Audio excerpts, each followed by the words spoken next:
Kirith pressed their face against the cold glass of the observation deck, watching stars slide past like silver fish in an endless ocean. The trade vessel Whisper of Tides had been their home for 3 cycles now, carrying textiles and spices between the water worlds of the Valari people.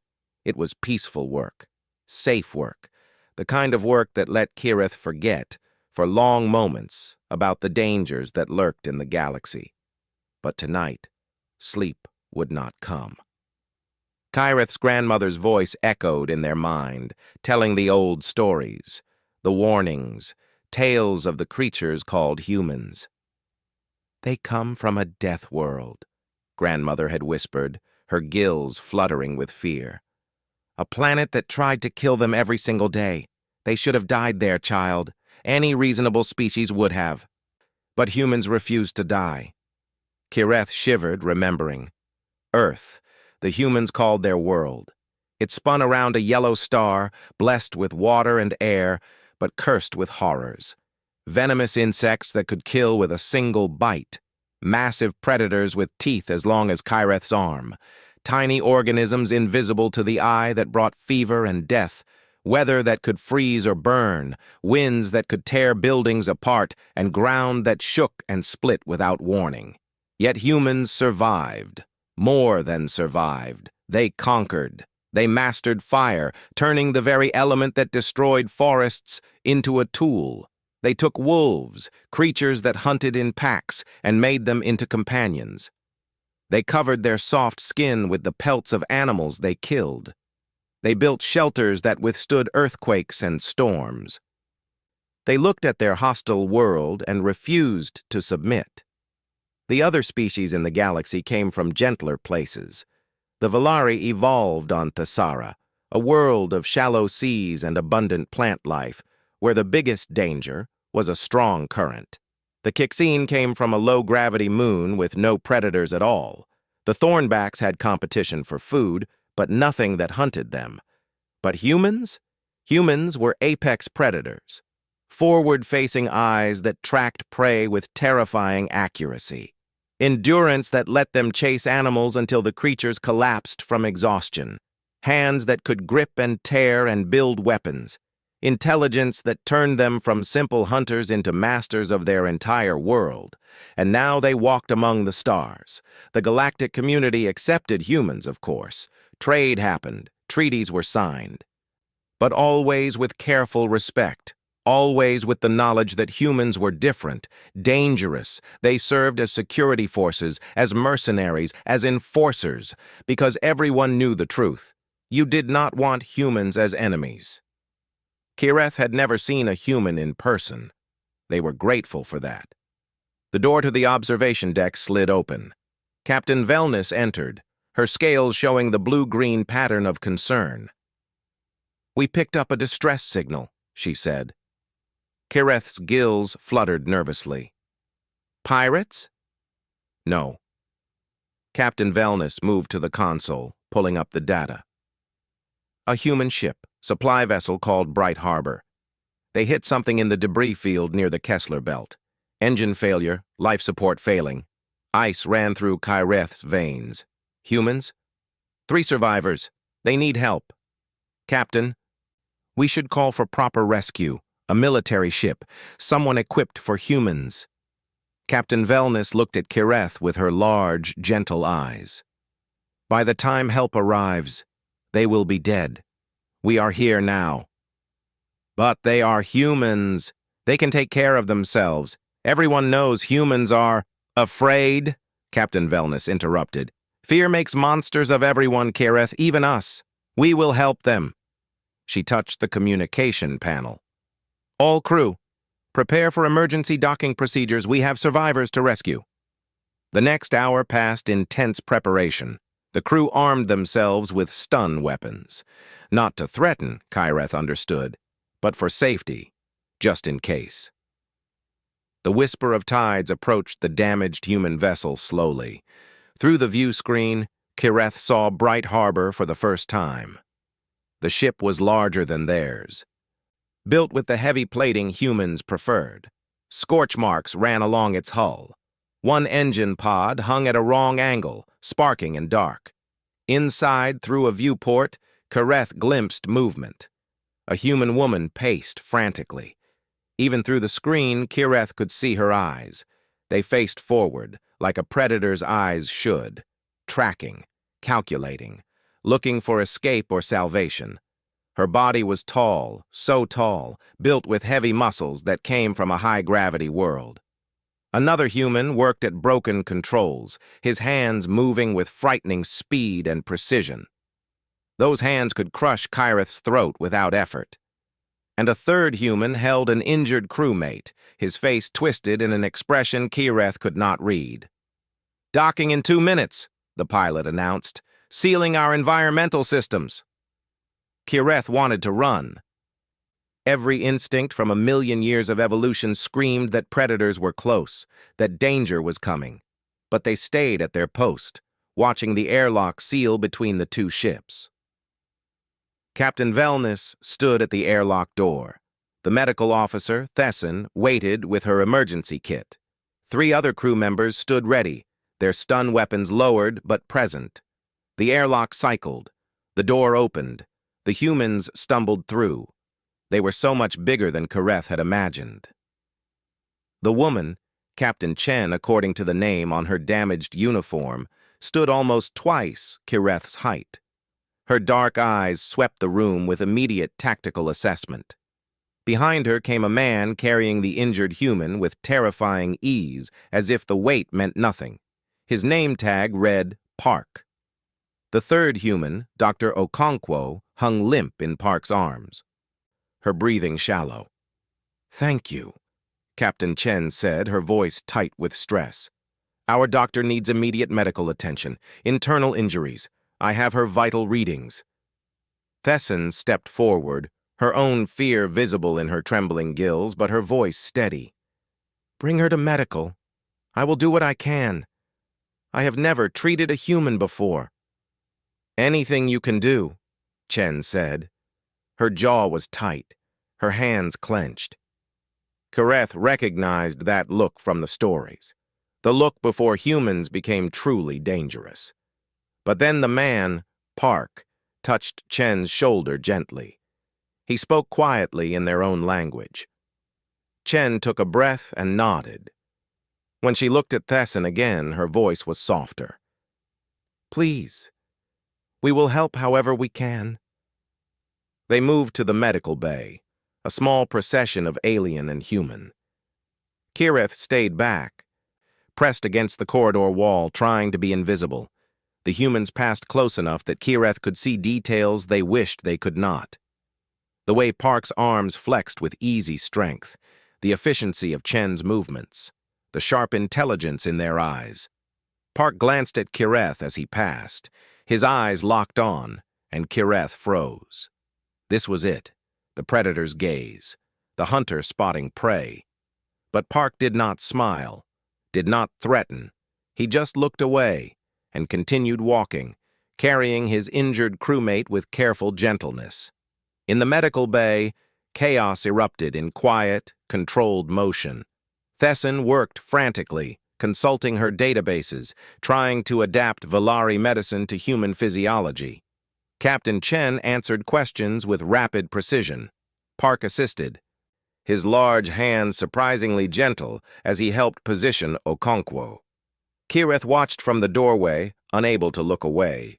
These were the monsters from the stories, the apex predators, the species that conquered a death world. But as Park murmured encouragement to the unconscious Okonkwo, as Chen's eyes glistened with unshed moisture, as they both thanked Thesson with genuine gratitude, Kireth felt something crack in their understanding. Monsters did not cry. Did they? The medical bay smelled of fear and antiseptic.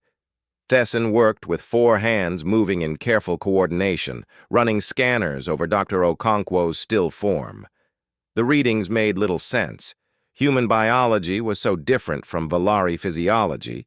Where Valari had distributed respiratory systems through their skin and gills, humans compressed everything into fragile internal organs. One major vessel damaged and they could bleed out in minutes. Her spleen is ruptured, Thesson said, reading the translation software's best guess. And there is bleeding in her abdomen. I do not have the equipment for human surgery. Captain Chen's face hardened.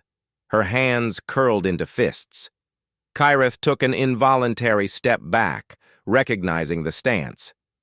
Every survival instinct screamed that this was a predator about to attack, a human about to become dangerous. Park moved between Chen and the others. Not threatening, just present. He spoke in their language, his tone low and calm.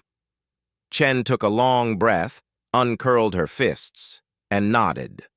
When Chen spoke again, her voice was controlled. Can you stabilize her? Stop the bleeding temporarily? I can try, Thesson said. There is a coagulant that might work across species, but I am uncertain. Please try, Chen said. Not a demand, a request. We will accept any risk. You have done more than we had any right to expect. Park helped position Okonkwo for the procedure, his movements careful and precise. He spoke quietly to his unconscious crewmate, words that the translator did not catch, but the tone was clear. Reassurance, comfort, love. Kyrith watched, confused. The stories never mentioned this. Humans cared for their pack, yes, the way any social predator did. But this seemed deeper, more gentle. The procedure took an hour. Thesson injected the coagulant, applied synthetic sealing compounds, and monitored vitals with desperate attention. Slowly, gradually, Okonkwo's readings stabilized. Not healthy, but no longer dying. Park's shoulders sagged with relief. He leaned against the wall and moisture tracked down his face from his eyes. He was crying. Kyrith stared. The stories said humans were too tough to cry, too aggressive to show weakness. But Park stood there with tears on his face, shaking slightly with released tension. Captain Wellness entered the medical bay. Dr. Okonkwo is stable?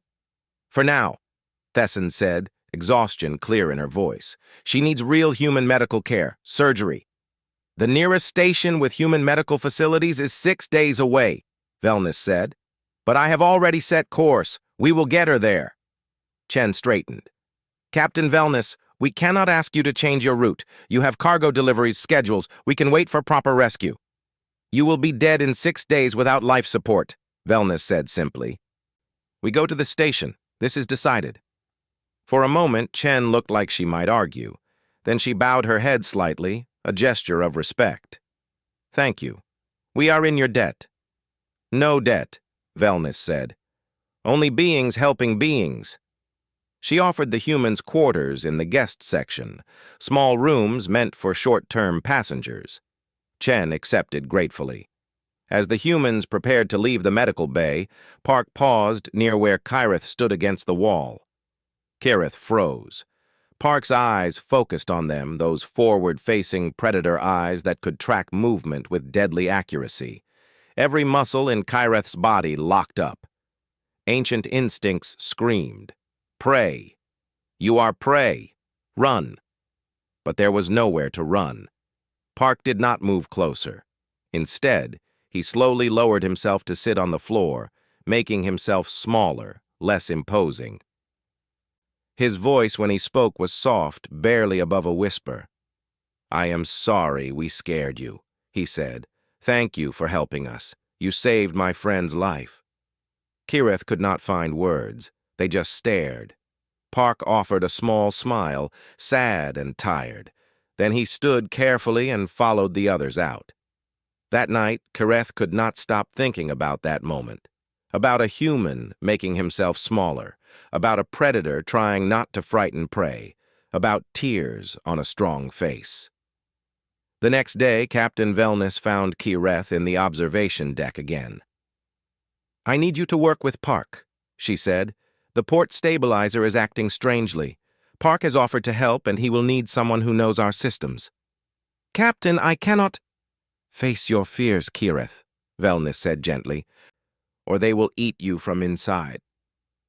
So Kareth found themselves in the narrow engineering crawl space with Min-Jun Park. The human had to crouch to fit, his broad shoulders nearly touching both walls. Kareth felt trapped, caught in a small space with a predator. But Park moved carefully. He asked permission before reaching for tools. He explained what he was doing in simple terms, his voice calm and patient.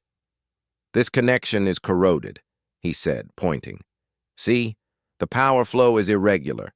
If we replace this section, the stabilizer should function smoothly again." Kireth nodded, not trusting their voice. They worked in silence for a while. Park's hands moved with surprising delicacy, despite their size and obvious strength. He disconnected components, tested circuits, and made adjustments with practiced skill. "You are good at this," Kareth finally said. Park smiled slightly. "I have been doing it for 10 years. Lots of practice, lots of mistakes to learn from." He laughed quietly. "You should have seen my first solo repair job. I accidentally shut down life support for 3 hours. My captain was not happy." "But you did not give up?"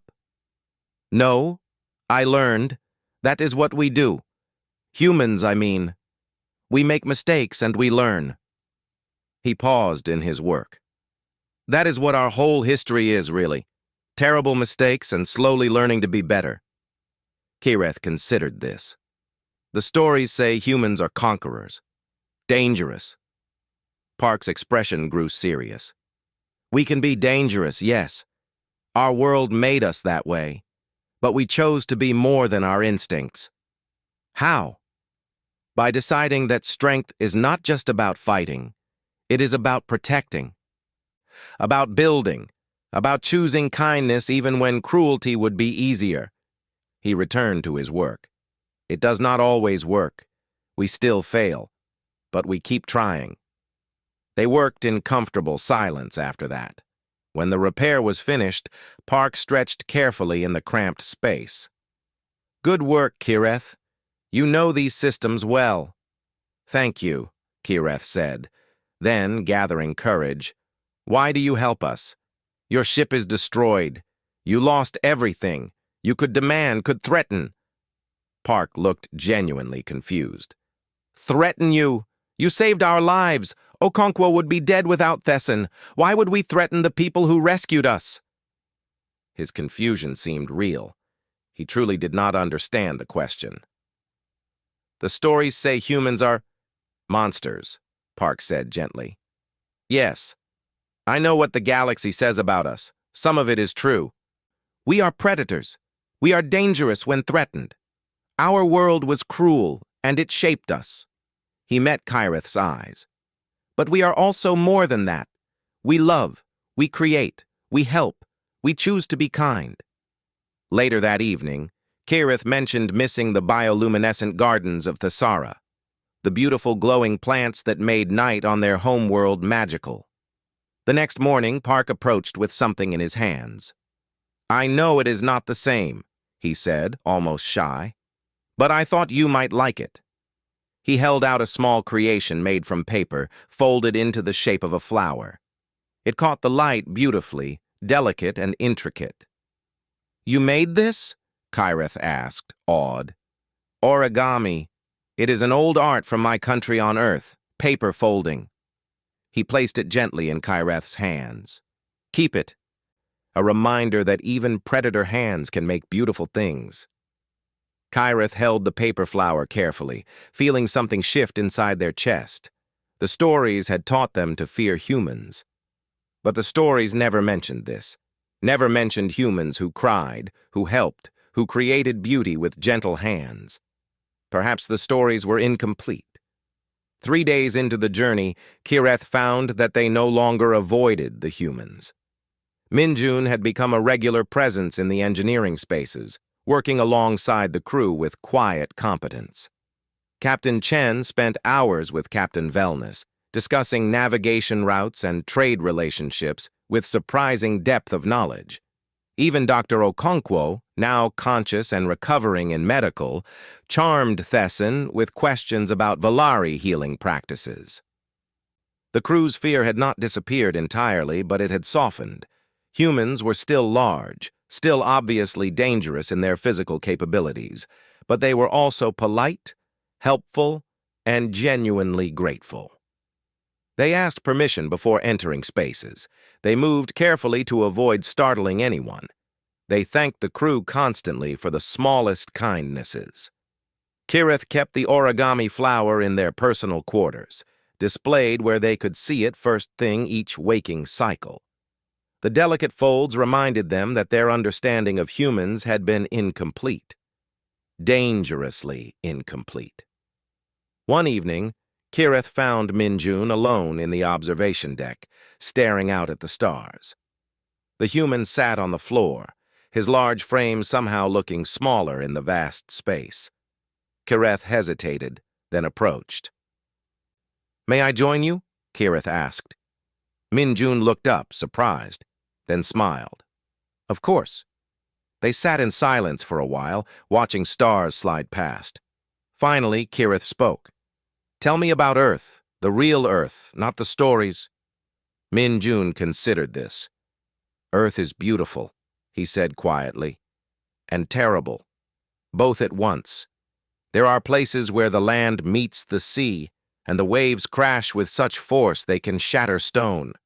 There are forests so thick you can walk for days and never see the sky.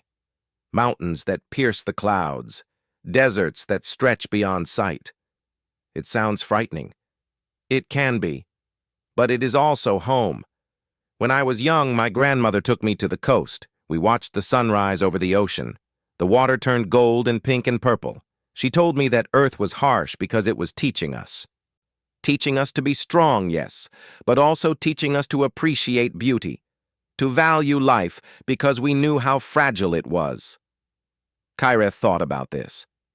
"On Thesara, everything is gentle. We have no predators, no dangerous weather. Food grows easily. We never had to struggle." "That sounds peaceful." "It is. But perhaps we never learned what you learned. We never had to choose to be kind. It cost us nothing." Minjun looked at Kirith thoughtfully. "Kindness always costs something.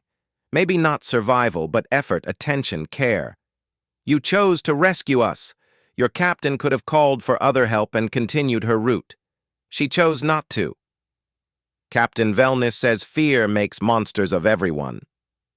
"She is wise," Minjun said. "Fear is useful. It keeps us alive, but it can also blind us.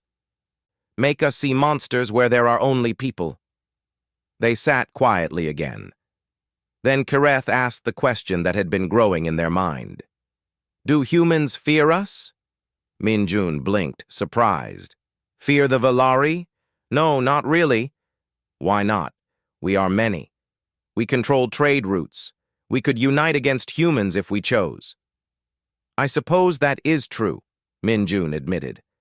"But you do not act like a threat. Your people trade fairly. You help others. You build connections instead of walls." He paused. "Though I think some humans do worry. Not fear exactly, but worry that we are not welcome. That the galaxy sees us as necessary dangers rather than friends." "Is that what you want?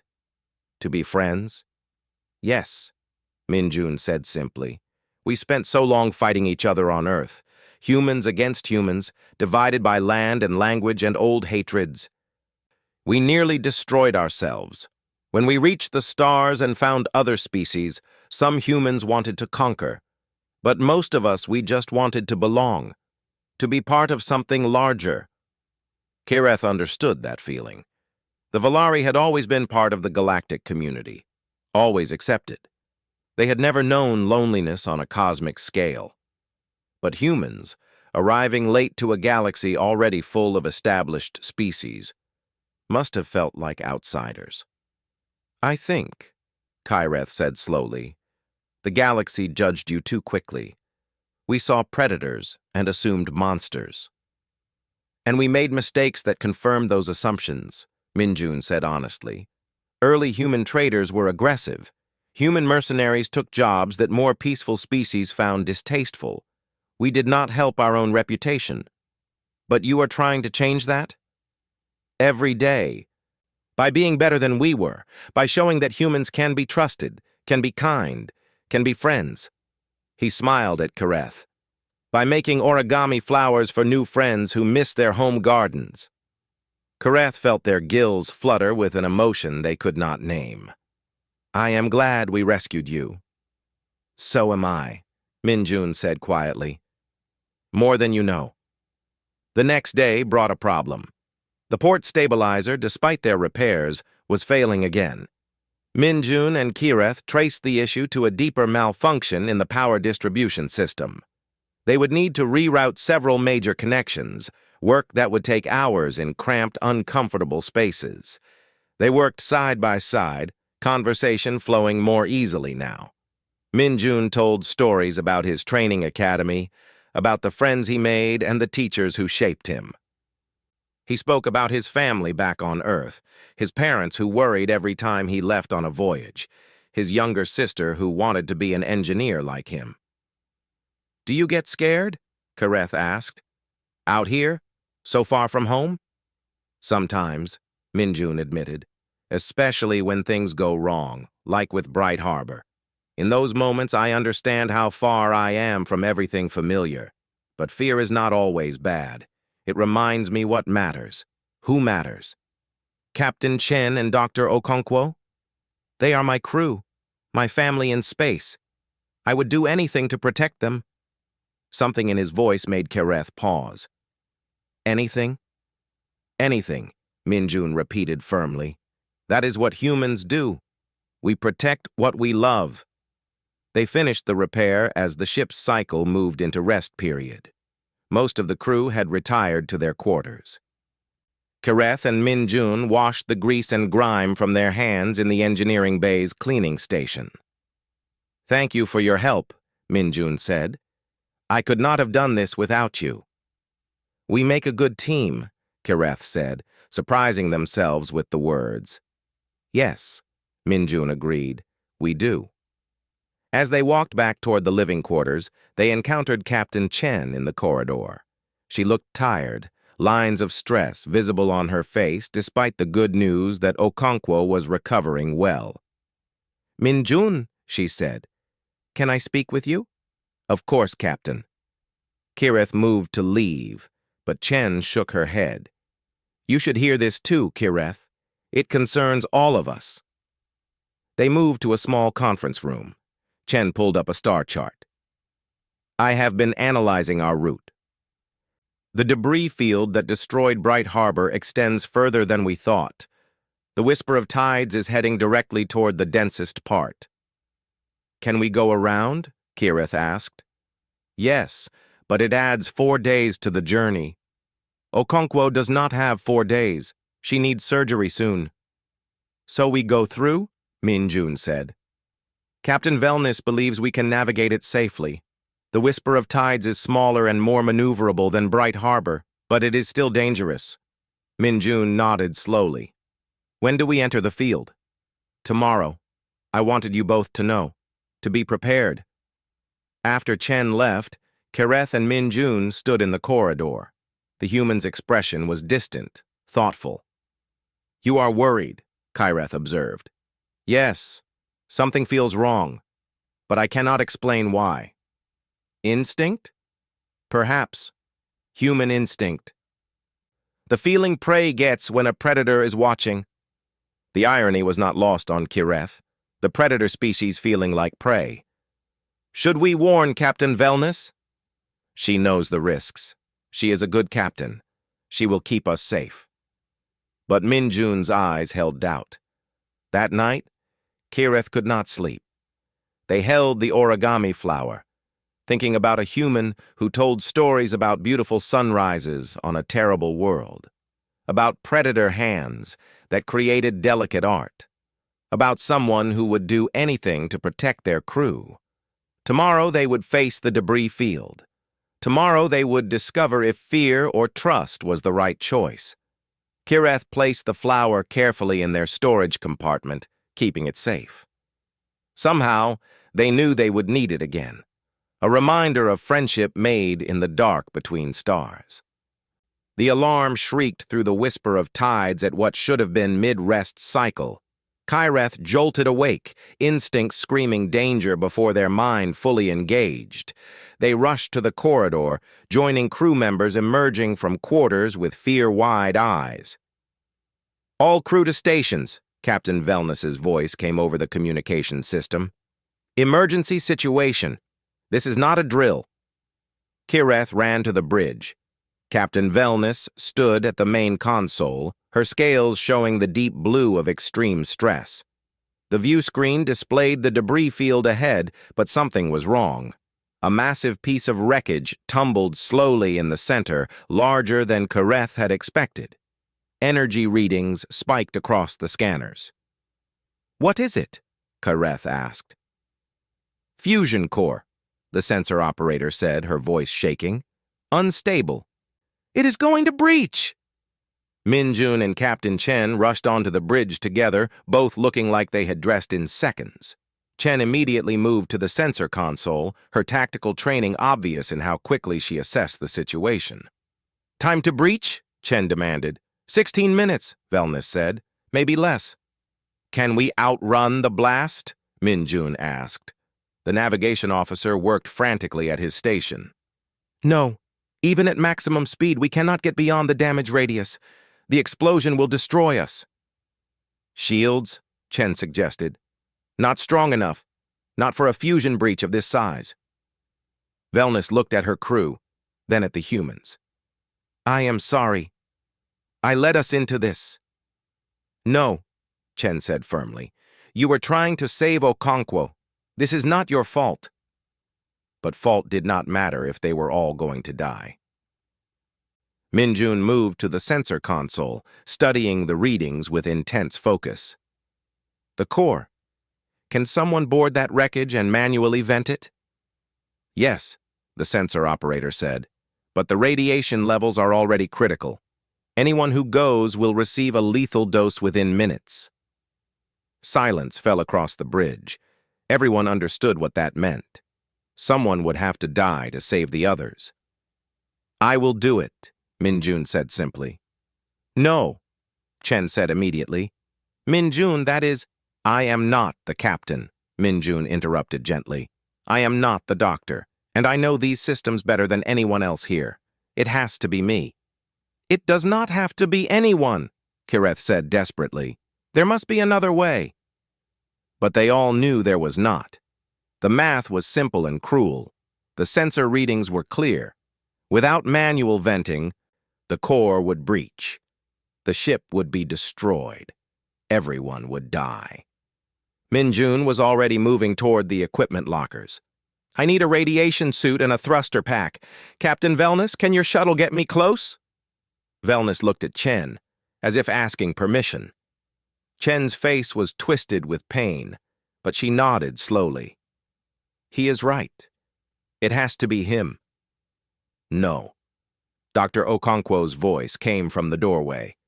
She leaned heavily against the frame, still weak from her injuries, but her eyes were fierce. "Minjun, you cannot— You need surgery, Ad," Minjun said softly, using her first name. "In 4 days you will get it, but only if we survive the next 16 minutes. He pulled on the radiation suit with practiced efficiency.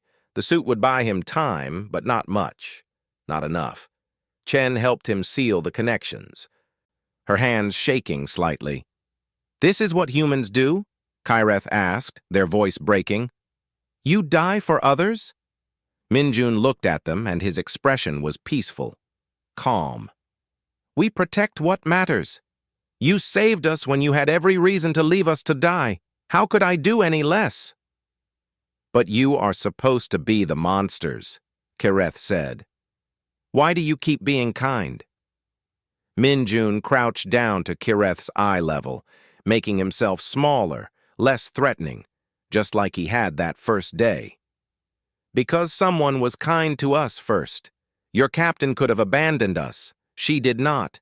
That kindness means something. It means everything." He reached into his pocket and pulled out another origami creation.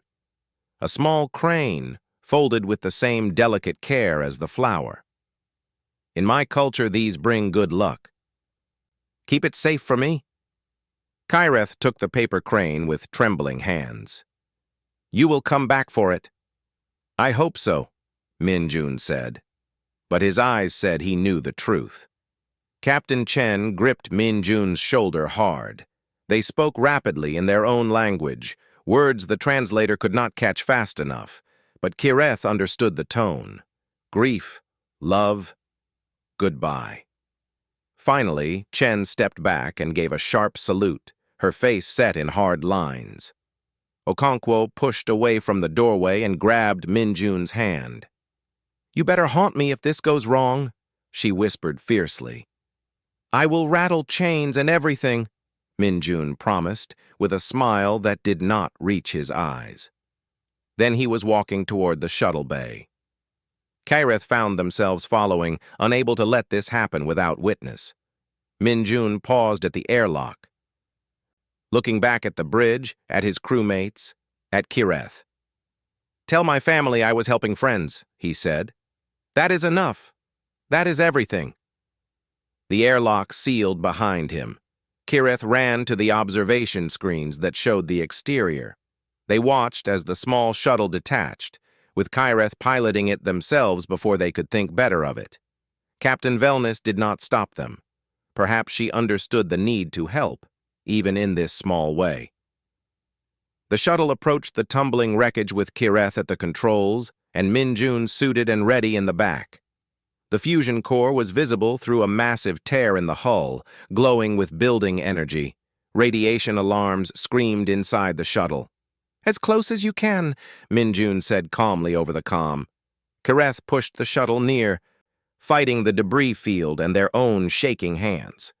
Close enough. Thank you, Kyreth, for everything. Then Min-jun was out, his thruster pack firing, carrying him toward certain death.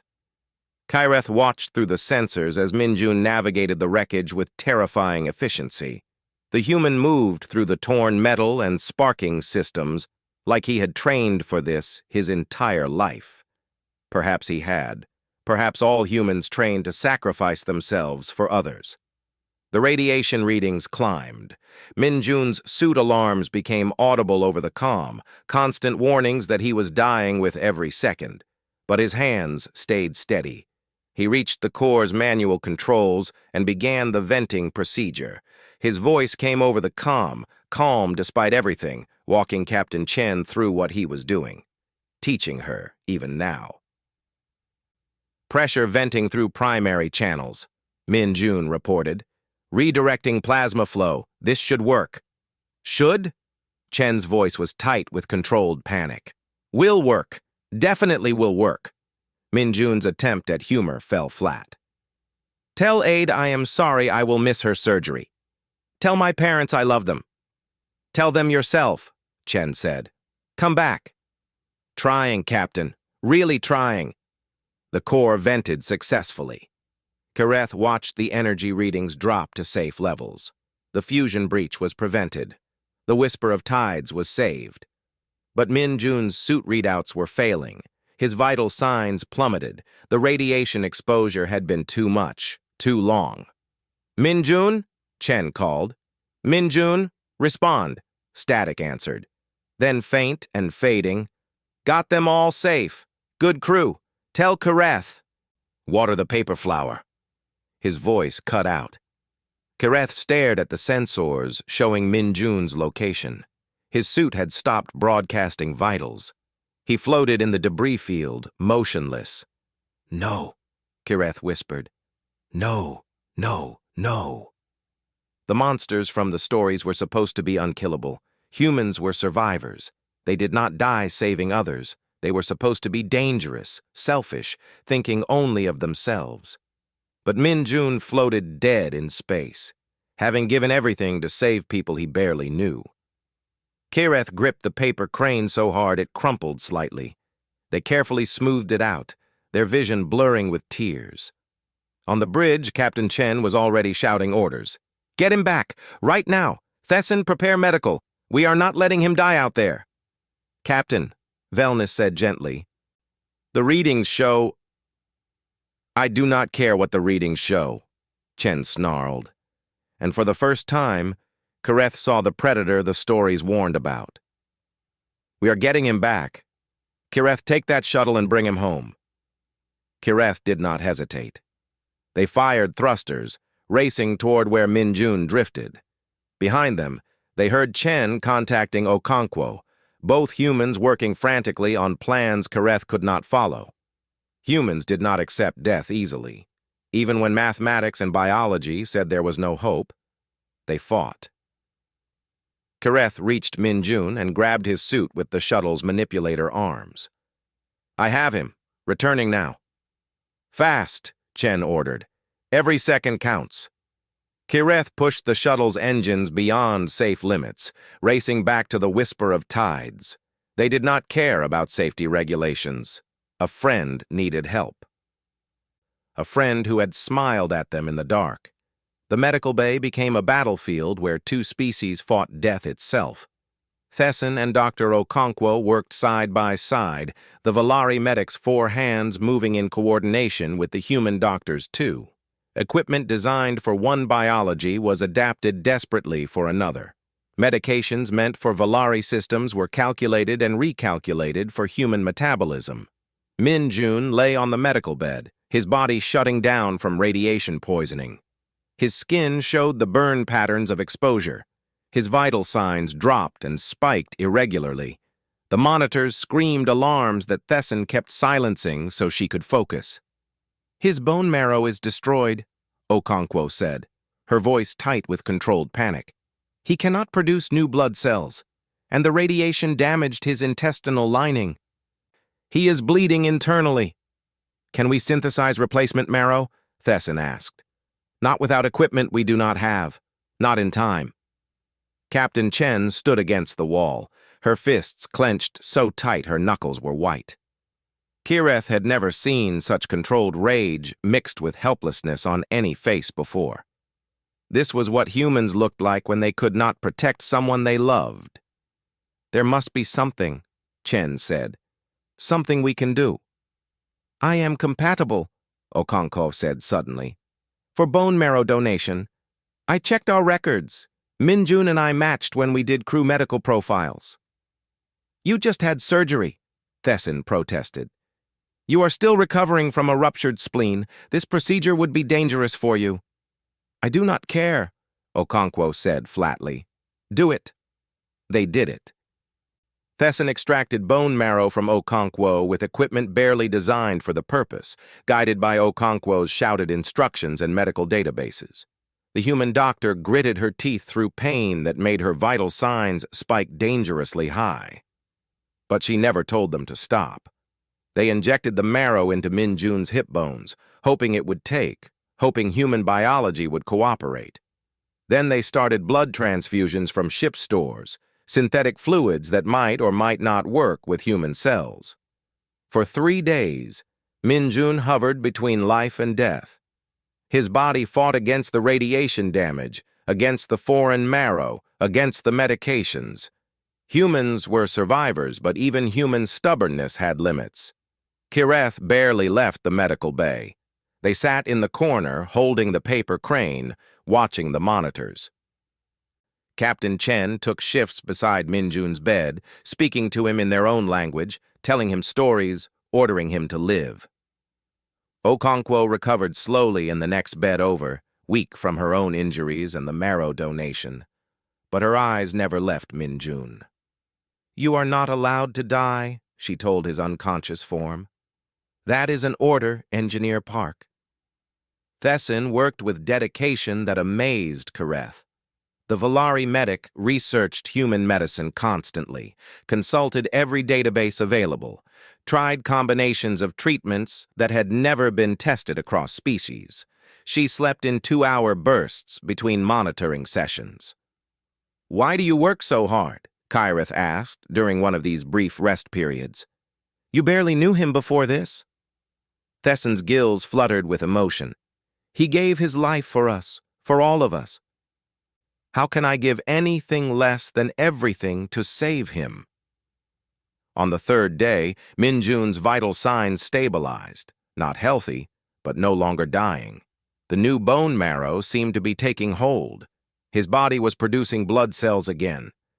The internal bleeding slowed, then stopped. On the fourth day, his eyes opened. "Water," he croaked, his voice barely audible. Okonkwo nearly fell out of her own bed trying to reach him.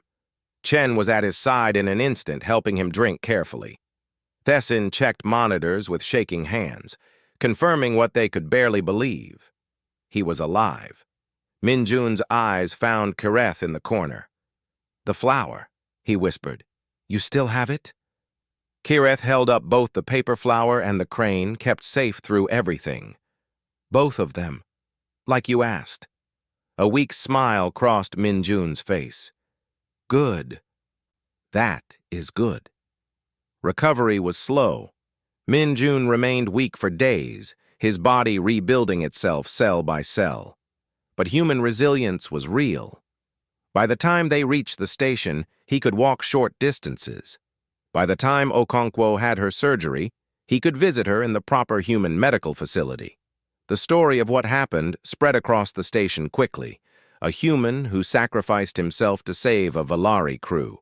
A Valari crew who risked everything to save him back. Messages poured in from across the sector. Trade guilds asking about human partnerships. Medical facilities requesting information about cross-species treatments. Cultural exchange programs proposing collaboration. Captain Velnus received a formal commendation from the Valari Trade Council. Captain Chen received messages from human ships offering assistance, supplies, anything needed. The wall of fear between species began to crack. 6 weeks later, Kireth stood in a new section of the station. The joint venture between Valari and human communities had created a shared garden space. Real bioluminescent plants from Thessera grew alongside earth flowers that bloomed in colors Kireth had never imagined. Water features combined the shallow pools Valari preferred with the flowing streams humans found soothing. Minjun worked in the garden, his hands gentle in the soil. He still moved carefully, his body not fully healed. But he smiled more easily now. The haunted look that came after nearly dying had faded, replaced with something peaceful. Valari children played nearby, running between the plants without fear. They had heard the new stories. Not the old warnings about human monsters, but tales of Minjun who smiled, who made paper art, who chose to save instead of harm. A human child joined the Valari children in their play. The parents watched from nearby benches, Valari and humans sitting together talking about ordinary things. Trade routes, garden maintenance, the best places to eat on the station. Kireth approached Minjun, who straightened from his planting. "How is it going?" Kireth asked. "Good. The bioluminescent moss is spreading well. By next month, this whole section should glow at night." He brushed soil from his hands. "Your homeworld plants are beautiful." "And your earth flowers are strange and wonderful," Kireth said. They sat together on a bench, watching the garden grow. "Do you still have the paper flower?" Minjun asked. "Yes, in my quarters, where I can see it every day." Kireth paused. "It reminds me." "Of what?" "That I was wrong. We were all wrong. The stories said humans were monsters, but you are not. You are people, just people. Dangerous, yes, strong, yes, but also kind, also gentle, also willing to sacrifice everything for strangers who became friends." Minjun considered this. "The galaxy is still afraid of us." "Less so, I think. Stories are changing. Children are learning new tales." Kireth watched a Valari child laugh as a human child showed her how to fold paper into shapes. "What will you do now? Bright Harbor is gone. Captain Chen has offers from a dozen companies, but we are thinking about something different. A mixed crew, Valari and humans working together, showing the galaxy what cooperation looks like." "Will you still make origami flowers?" "Always," Minjun said with a smile. "I have many people to give them to now." They sat in comfortable silence, watching the garden grow, watching children play without fear, watching two species learn to build something beautiful together. Months later, Kireth returned to Thesara for family visits. The young ones gathered around, begging for stories like Kireth once begged their grandmother. "Tell us about humans," they asked, eyes wide. "Tell us about the monsters." Kireth thought about forward-facing eyes that showed kindness instead of hunger, about strong hands that folded paper into delicate art, about someone who chose to die so others could live, about predators who cried and laughed and loved. "I will tell you about humans," Kireth said. "But first, you must understand something important. Yes, humans are dangerous.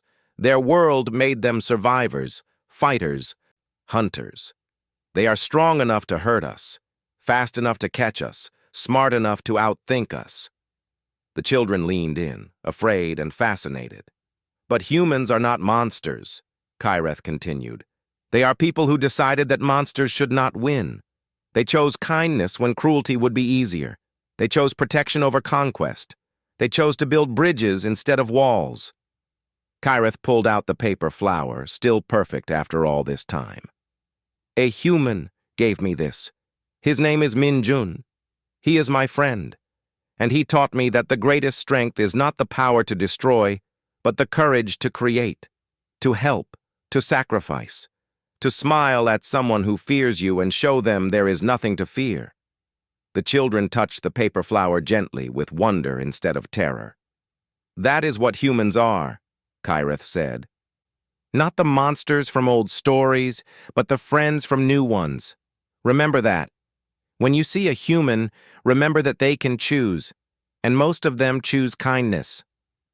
One child asked, "Did the human really almost die to save you?" "Yes, and we saved him back, because that is what friends do." The stories were changing. The galaxy was changing. One paper flower, one smile, one sacrifice at a time. And in a garden between worlds, where bioluminescent moss glowed beside earth flowers, humans and Valari worked side by side, building the future together.